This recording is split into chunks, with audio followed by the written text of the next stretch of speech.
I want to dive into this issue of the National Labor Relations Board destructively going after Boeing and South Carolina. And I'm not sure anybody could do a better job of explaining what's really going on after Boeing has invested over $1 billion to build a beautiful manufacturing plant in Charleston, to build the new Dreamliner 787 airplanes. And now the NLRB comes along and files a complaint against Boeing, claiming that their actions are unlawful. I want to welcome to our Walmart guest line, Walmart, save money, live better, Walmart, the governor of the great state of South Carolina, Governor Nikki Haley returns. Governor, it's great having you back on the show. How have you been? Hey, Mike, I'm great. It's great to be with you again. Thank you so very much. I've really purposefully held off on this story for a few days because when I first learned what they are doing, what the NLRB is doing, I was so angry. I was afraid I couldn't form the words on air without getting in trouble. This one infuriates me. It is so destructive and I think so corrupt. Can you lay out for our listeners how you feel about the National Labor Relations Board trying to thwart and block and stop Boeing from investing in the Palmetto State the way they have? Absolutely, and I will tell you, Mike, the first day it was laughable. The second day it just wasn't funny anymore because you realized that common sense was not going to prevail here. What you are looking at is a great American company in Boeing decided to create a new line in South Carolina, created 1,000 new jobs in the state of South Carolina, making a tremendous impact on the state. Now, all the while, let's keep in mind that while they created this new line, they expanded their Washington arm to hire 2,000 more people in Washington, did not touch one employee through the process, and continued to keep Washington going well.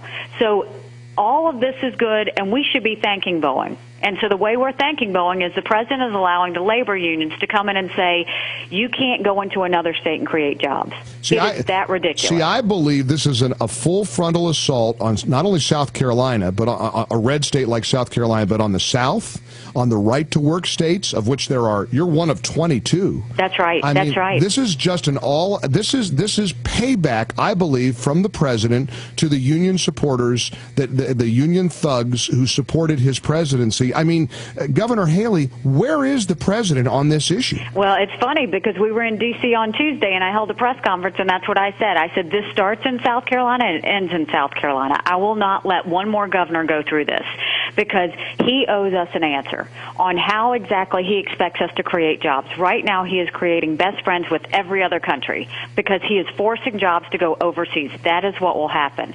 And we need to understand that this is everything America is known to be, that a business can go and create jobs wherever they choose. And what he has done is the machinists have sued me for saying negative comments, and I have said if they would quit doing things like this, I will quit saying negative comments. But the more they do this, the more I'm going to continue to talk smack back. I think that what we need to understand is that this is a time where every state in the country is affected because you are saying that no state is safe. You are saying that if a company chooses a state, for whatever reason, they can be sued by the labor unions. And so here in South Carolina, they have sued the governor. Now they've sued Boeing. And we are going back to the president saying, what are you going to do about it? And yet I have toured. I've seen the success stories in South Carolina. I've toured the BMW facility, Michelin. You go down the list of companies that are thriving, workers who are making a good living, happy, successful, productive, and without the union stranglehold, Governor. Ask any of the 1,000 employees at Boeing, and they will tell you they love their job. And the reason is Boeing takes care of their employees like all our other companies in South Carolina. We are a strong pro-business state, and the reason we get companies here is because the cost of doing business is low. We make sure they have a trained workforce. Oh, and by the way, we happen to be a right-to-work state, so we keep the unions out. That is an added bonus on this. And what I will tell you is I think this is the labor union's desperate attempt to be relevant. And it's just not working. No, if anything, it is showing exactly how their time has passed. It's describing and it's showing how their time has passed. I think the union mindset is dying on the vine. South Carolina Governor Nikki Haley, our guest. Let's surely at some point President Obama is going to have to face the music and deal with this, right? And what's fascinating to me, what absolutely blows my mind, is that the CEO and the president of Boeing, Jim McNerney, who wrote a very powerful op-ed in the Wall Street Journal yesterday condemning the NLRB's action, he is the president's export council chairman. That's exactly right. That's exactly right. So, I mean, can President Obama avoid this issue and continue to be silent? Well, and let's go a step further. His current chief of staff sat on the board of directors of Boeing when they decided to create these jobs in South Carolina. So Bill Daley. So I don't understand this. I mean, this is such a bizarre thing. However, Governor Haley, I don't know if you've heard the quotes from his town hall meeting yesterday that aired today on CBS. I hope you're sitting down. Because if you haven't heard these comments, you better brace yourself. They're brief clips. I want you to hear what President Obama's stated position is with regards to American companies, presumably like Boeing. Listen to this. It is time for companies to step up. When we were in the middle of recession, our whole job was to make sure the economy was still growing and we stabilized the financial system, and we did that. And American taxpayers contributed to that process of stabilizing the economy. Companies have benefited from that, and they're making a lot of money. And now's the time for them to start betting on American workers and American products.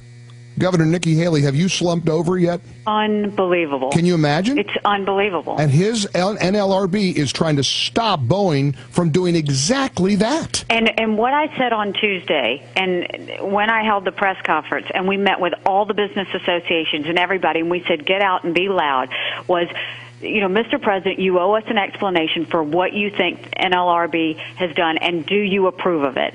And the answer he gave back initially before the press conference was, this is an independent agency. We don't weigh in on independent agencies. Let's be clear. He put the members on the board.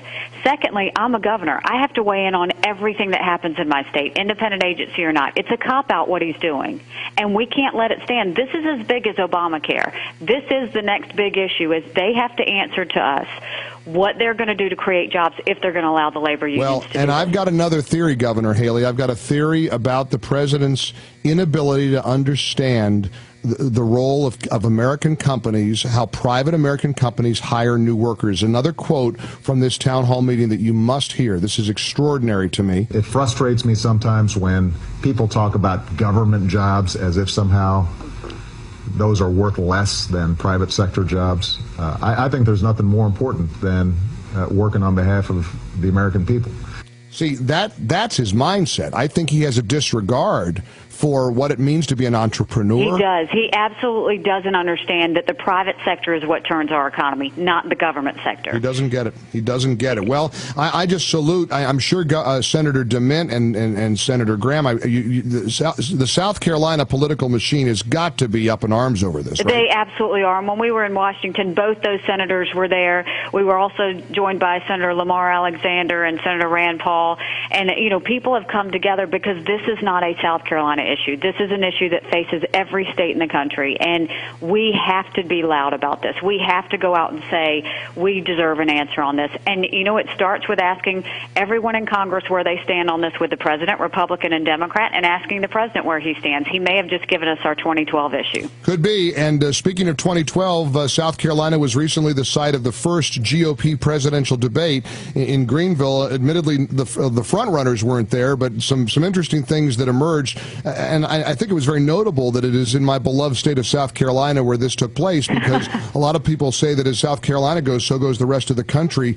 Your name keeps emerging on a list of people who say this is a Republican who gets it. This is a young, charismatic Republican leader. Any aspirations for the national platform, maybe even as a vice presidential running mate for somebody? You know, I think I am very aware that I am the flavor of the month, which is what happens in politics, and I will tell you they need to focus on the top of the ticket. I love being governor of South Carolina. I have loved fighting Obamacare from the state leadership level. I've loved fighting these labor unions from the state leadership level. There's a lot of federal issues that are being pushed on the states, and the more they push on us, the more I'm pushing back. And we've got great governors, and right now I'm incredibly happy being the governor of South Carolina. We're doing great things. Well, and you are one of those great governors. Governor Nikki Haley, we always enjoy your visit. Keep repeat visits here on the Mike Gallagher Show. Please keep fighting the good fight. I will. Thank you, Mike. And send your listeners to our Facebook page. We'd love to hear from them. You got it. Check it out. Facebook, the South Carolina Facebook fan page, Governor Nikki Haley.